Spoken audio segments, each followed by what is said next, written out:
This drawing is much bigger than it seems, where from far you might think that you see a bunch of crows, but then you zoom in and you see that one crow isn't a crow at all.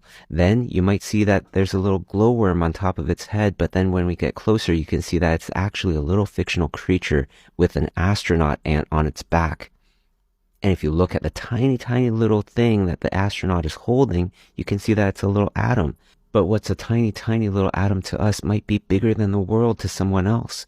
And if we zoom in to the electron in that atom, we can see that there's a whole other world inside that leads to an observatory, that leads to some amoebas looking out into the distance. Now, what you might not know is that if we back up out of the electron and go into the other electron, we can see that there's a world inside it as well.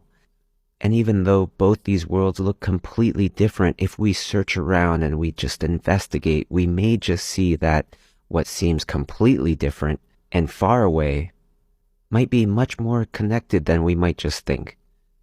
And if you like art, I'm not that far away as well. I teach on schoolism.com.